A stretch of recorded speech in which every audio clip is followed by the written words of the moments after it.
Hey everyone, welcome to my channel. Without wasting a time, let's start the video. तो आज जिस novel की summary हम करने लगे हैं that is ice candy man by Bapsi Sidhwa. तो किसी भी नावल को अगर हम समराइज़ करते हैं या किसी भी नावल के बारे में हम पढ़ते हैं, हमारे सिलेबस में इंक्लूड है, तो सबसे पहले हमने उसके ऑथर को पढ़ना होता है, उसके ऑथर के बारे में पढ़ना होता है, कहाँ से बिलोंग करते हैं, उसकी डेट ऑफ बर्थ क्या है, वो किस ईरा का ऑथर है। तो सबसे पहले हम ऑथर का इंट्रोडक्शन कर लेते हैं। The author of the novel is Bapsi Sidhwa. Bapsi Sidhwa is a Pakistani novelist and one of the most important voices in South Asian English literature. She was born in 1938 in Karachi, British India. She belongs to the Parsi community, a small religious minority in Pakistan. Her writing often reflects the partition of India 1947, women's experiences, minority identities. She spent part of her life in Pakistan and later moved to the United States. अब हम इनका literary career भी discuss कर लेते हैं कि इनकी क्या जो हैं कंट्रीब्यूशंस थी इंग्लिश लिटरेचर में. So basically Bapsi Sidhwa writes in English. She gained international fame for her honest and bold portrayal of partition violence. मतलब बेसिकली पार्टीशन के टाइम पे शी वाज यंग. उसने वो सारे सिनेरियोज़ देखे किस तरह लोगों को पार्टीशन ने इफ़ेक्ट किया, पार्टीशन के जो असरात थे वो लोगों के माइंड्स पे किस तरह पड़े, उसने पार्टीशन ने लोगों की ज़िंदगियों पे क्या असरात डाले, ये सारे वो जो उसने एज़ अ मिनॉरिटी रिलीजियस से बिलोंग करती थी ना, तो उसने ये सारी चीज़ें जो हैं करीब से एक्सपीरियंस की. That's why her writings is all about partition, colonialism, women's experiences and religious, जो माइनॉरिटी रिलीजियस होते हैं उसके ही राउंड अबाउट उसकी राइटिंग्स घूमती रहती हैं. Her novels are known for child narrators. इनके नॉवेल्स में जो ज़्यादातर नरेशंस करते थे वो चाइल्ड करते थे, जैसा कि आइस कैंडी मैन में एक छोटी सी लड़की है जो पूरे नॉवल को नरेट कर रही है. Feminist perspective, dark humour, social realism. अच्छा, अब इसी के साथ हम इनके कुछ मेजर वर्क्स देख लेते हैं कि आइस कैंडी मैन के अलावा जो वर्क्स हैं, क्योंकि आपका जब पेपर हो रहा होता है ना तो जिस भी ऑथर के बारे में आप अपने सिलेबस के बारे में पढ़ चुके होते हैं उसके अदर वर्क्स भी जो एग्जामिनर है वो लाजमी पूछता है. The crow eaters 1978, ice candy man, cracking India, ये दोनों नेम्स हैं इस नावल के जो बेसिकली पब्लिश हुआ है 1988 में. An American brat 1993, the Pakistani bride 1983, water 2006. अच्छा, तो ये जो आइस कैंडी मैन नावल है ये पब्लिश हुआ था, बेसिकली इसकी जो कैटेगरी है जॉनरा है वो नावल का है. ये पब्लिश हुआ है 1988 में. यूएसए में ये इस टाइम के बाद किसी डेट को एज अ क्रैकिंग इंडिया के नाम से जो है ना पब्लिश हुआ था. Based partially on Sidhwa's own childhood memories of partition. अब इसमें जो बच्ची नरेट कर रही है ना नॉवल को, उसमें हाफ पार्शल जो 50% उसकी उसकी अपनी चाइल्डहुड मेमोरीज हैं. ये हाईलाइट करता है कम्युनल वायलेंस को, फीमेल की सफरिंग्स को, loss of innocence, moral collapse of the society. चलें जी बच्चा, इंट्रोडक्शन हमारा कंप्लीट हो गया है. अब हम अपने नावल की जो है चैप्टर बाय चैप्टर समरी को देख लेते हैं. ओवरऑल करेंगे तो अंडरस्टैंडिंग नहीं होगी, तो हम चैप्टर बाय चैप्टर चलते हैं. फिर हम कैरेक्टर्स के बारे में पढ़ेंगे, फिर हम कुछ मेजर थीम्स देख लेंगे, तो हमारा नावल जो है ये यहाँ पे बिल्कुल क्लियर हो जाएगा और बहुत अच्छे से हमें समझ में आ जाएगा. ठीक है. अच्छा जी, तो सबसे पहले हम पढ़ेंगे करैक्टर्स. जब भी हम किसी नावल के करैक्टर्स अच्छे से पढ़ लेंगे, जब उसकी समरी को हम देखेंगे तो विद इन 5 मिनट्स हमें समरी की अच्छे से क्लेरिफिकेशन हो जाएगी. Major characters. लैनी नरेटर, जो बेसिकली मेजर करैक्टर है नावल की, कह लें जी प्रोटैगनिस्ट है, सफ़रर है, सर्वाइवर है, वो है लैनी. और वही नावल को जो नरेट कर रही है उसका क्या करैक्टर है? अ young Parsi girl with a physical disability. She narrates the story through child's innocent yet sharp perspective, represents loss of innocence caused by partition. Her accidental betrayal of Aya haunts her deeply. Second हमारा character है आया का, जिसका नाम है Shanta. Lenny's Hindu nanny, beautiful, lively and independent, symbol of female vulnerability during partition, desired by men of all communities, suffers greatly but shows moral strength by choosing her own path at the end. The third major character is Ice Candy Man, जिसका नाम है Dilnawaz, a Muslim street vendor. Starts as a charming and humorous, later becomes bitter and violent. His personality changes after witnessing partition violence. Fourth character is Godmother. Her name is Rhoda, Lenny's bold and fearless aunt.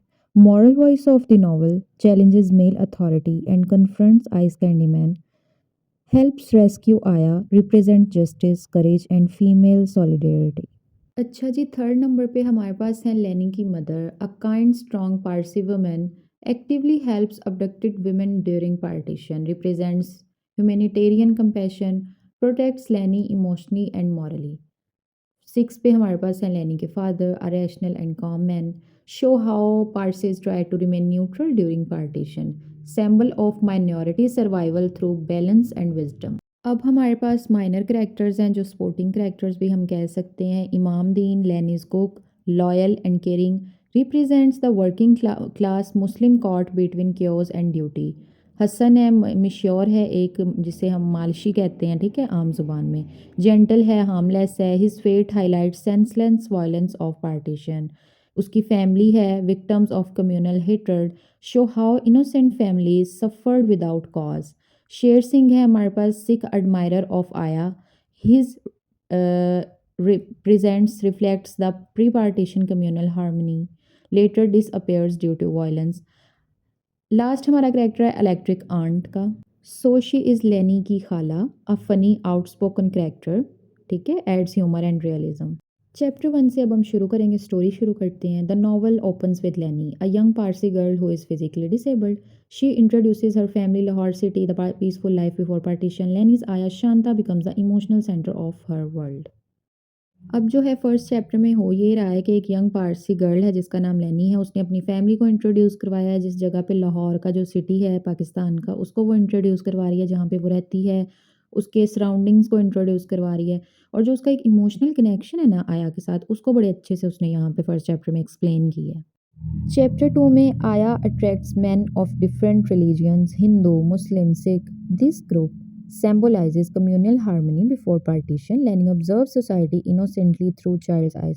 अब chapter 2 में आया सबको attract कर रही है, सबको अच्छी लग रही है। ये कम्युनल हार्मनी का साइन है कि पार्टीशन से पहले जो रिलीजन है वो मैटर नहीं करता था, कोई किसी को भी अट्रैक्ट करने लग जाता। जैसे आया सबको अट्रैक्ट कर रही है, आइदर वो हिंदू है, मुस्लिम है, सिख है, वो सबको ही खूबसूरत लग रही है। और उनका एक फ्रेंड्स का ग्रुप बना हुआ है ना आइस कैंडी मैन के साथ, वो जो हसन है और एक जो सिख है शेर सिंह, उन सबका एक फ्रेंड्स ग्रुप है। आया के साथ उनका ग्रुप बना है और वो बहुत अच्छे एक दूसरे के फ्रेंड्स हैं। अब लेनी चूंकि आया के साथ रहती है तो वो जो आया के साथ फ्लर्ट कर रहे हैं सब लोग, लेनी उसे अपनी इनोसेंट आई के साथ ऑब्जर्व कर रही है। उसे वो उस रियलिटी का तो नहीं पता कि एक्चुअल में हो क्या रहा है, बट वो उन चीज़ों को ऑब्जर्व ज़रूर कर रही है। In chapter 3 political tension slowly enters daily life. Adults discuss Hindus, Muslims, and Sikhs with growing suspicion. Lenny doesn't fully understand but senses fear. अब इस चैप्टर में ये हो रहा है कि जो डेली लाइफ उनकी एक पीसफुल सी डेली लाइफ गुजर रही है, एक मतलब बिल्कुल सुकून वाली ज़िंदगी, उसमें आहिस्ता आहिस्ता जो पॉलिटिकल डिस्कशंस हैं, डिबेट्स हैं, होना शुरू हो गई हैं, मतलब आग लगना शुरू हो गई है। अब पहले तो ग्रुप्स बना हुआ है ना फ्रेंड्स का, तो उसमें कोई मुस्लिम नहीं है, कोई सिख नहीं है, कोई हिंदू नहीं है। अब ये फ्रेंड्स का ग्रुप जो है जल्दी ही शैटर्ड होने वाला है। अब वो एक दूसरे को ही खतरा समझ रहे हैं। Chapter number 4 the ice candy man is introduced. अब चैप्टर 4 में जो है ना आइस कैंडी मैन का इंट्रोडक्शन हुआ है, तारुफ हुआ है। He is charming, talkative and emotionally unstable. His interest in आया बिकम्स नोटिसेबल। या तो आइस कैंडी मैन है उसकी जो है ना वेदर के हिसाब से वो अपनी शिफ्ट्स चेंज करता है। कभी वो आइस कैंडी मैन बन जाता है, कभी वो जो है एक जो बाबा बन जाता है। मतलब उसका ना बड़ा मज़े का करैक्टर है, इसको हम डिटेल में पढ़ लीजिएगा, बड़ा अच्छा करैक्टर है इसका। वो बहुत ज़्यादा कूल है, बातें बहुत करता है, चार्मिंग भी है, मतलब एक पर्सनैलिटी तो है बंदे की। और आया में जो उसका इंटरेस्ट है, आया उसको भी अट्रैक्ट करती है, उसका इंटरेस्ट नोटिसेबल होना शुरू हो गया है इन चैप्टर 4। तो यही उसका जो डाउनफॉल है उसे उसकी तरफ लेके जाएगा ना। Chapter 5 news of violence from other cities spread. अब जो डिफरेंट प्लेसेस पे ना वायलेंस होना शुरू हो गई है, हिंदू मुस्लिम्स की, हिंदू सिख्स की, आपस में जो झड़पें हैं और जो लड़ाई झगड़े हैं और खून खराबा नहीं ना आहिस्ता आहिस्ता शुरू हो गया है। रेफ्यूजीज बिगिन अराइविंग इन लाहौर। जो रेफ्यूज की तलाश में कुछ लोग लाहौर होना शुरू हो गए हैं। तो वो सारी जो सिचुएशन है वो लेनी की आंखों के सामने है, जिसको वो नरेट कर रही है। The city's atmosphere becomes tense and unsafe. जहाँ वो कुछ दिन पहले एक पीसफुल सिटी था, जहाँ हर कोई एंजॉय कर रहा था, फ्लर्ट कर रहा था, जो फ़नी था, ह्यूमरस था, अब वही सिटी जो है टेंस होना शुरू हो गई और अनसेफ फील हो रहा है कि जैसे कभी भी कुछ भी हो सकता है। Chapter number 6, religious divisions deepen, friends from आया सर्कल स्टॉप मीटिंग, लैनी नोटिस रिलेशनशिप्स ब्रेकिंग साइलेंटली। अब चूंकि उनका एक ग्रुप था और बड़ा अच्छा ग्रुप था, बड़ा वो आपस में जो है इंजॉय करते थे पार्क में, लेकिन आहिस्ता आहिस्ता due to their religious differences उन्होंने मिलना बंद कर दिया। आया का जो सर्कल है वो उसमें शेर सिंह है, वो सिख है, तो इस तरह सबके अपने अपने रिलीजियन हैं। जैसा कि पॉलिटिकल टेंशन बढ़ गई है, तो वो एक दूसरे को ही अपना दुश्मन समझना शुरू हो गए हैं, ठीक है। तो उन्होंने मिलना बंद कर दिया, उनके आपस में इख्तलाफात पैदा हो गए हैं। लेकिन लैनी अपने छोटे छोटे वो जो ऑब्जर्वेशंस हैं, एक इनोसेंस के साथ अपने चाइल्डहुड में वो जो सारी चीज़ें ना बड़े ऑब्जर्व कर रही है वो बच्ची। अब जो चैप्टर 7 है, ayah becomes more fearful, Lenny's family tries to protect her, the ice candy man grows possessive. अब चैप्टर 7 में ना थोड़ी सी टेंशन क्रिएट होगी, क्योंकि आया जो है वो बेसिकली हसन को पसंद करती है, लेकिन आइस कैंडी मैन उसको लेके पोजेसिव हो रहा है। लेकिन जो लैनी की फैमिली है वो अपनी फुल कोशिश कर रही है उसको सारी सिचुएशन से बचाने की, क्योंकि आया चूंकि एक वर्किंग क्लास से बिलोंग करती है, तो वो इस पॉलिटिकल टेंशन में उसको ख़तरा हो सकता है। तो लैनी की जो फैमिली है, पारसी फैमिली है, वो न्यूट्रल है, वो किसी पॉलिटिक्स में घुसते नहीं, लेकिन वो आया को बचाने की पूरी कोशिश कर रहे हैं। किससे, ये आगे जाके पता चलेगा। Chapter number 8, trains carrying refugees arrive, stories of death and loss are shared, ice candyman hears about violence affecting his community. अब ट्रेन्स में जो है लोगों पे हमले होना शुरू हो गए हैं। ट्रेन्स के ज़रिए लोग पनाह लेने इधर उधर भाग रहे हैं, दौड़ रहे हैं, क्योंकि पार्टीशन शुरू हो गई है। लोगों के मरने की कहानियाँ आ रही हैं, कहानियाँ कह रही हूँ, सॉरी, खबरें आ रही हैं, न्यूज़ आ रही हैं कि लोग मर रहे हैं। Chapter number 9, ice candy man's personality changes. यहाँ पे होता है जी हमारे नावल का क्लाइमैक्स। उसकी हैप्पी एंड ह्यूमरस पर्सनैलिटी से वो बिल्कुल चेंज हो गया। ही बिकम्स बिटर एंड एंग्री। अब ये किस चीज़ का रिजल्ट है? पार्टीशन का, टेंशन का रिजल्ट है जो उसके मेंटल हेल्थ पे हुआ है।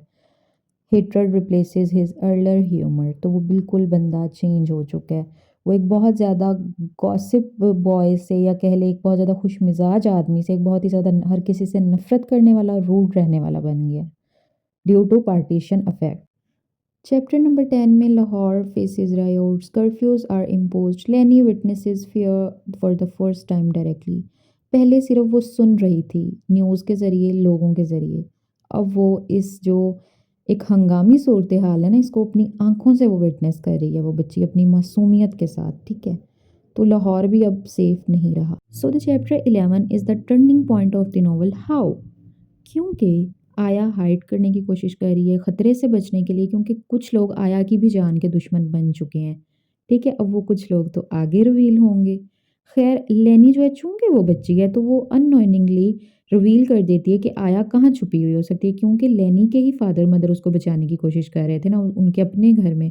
तो लेनी को बेहतर पता था कि हिडन प्लेस कौन सी है आया की। तो आया किसको बताती है?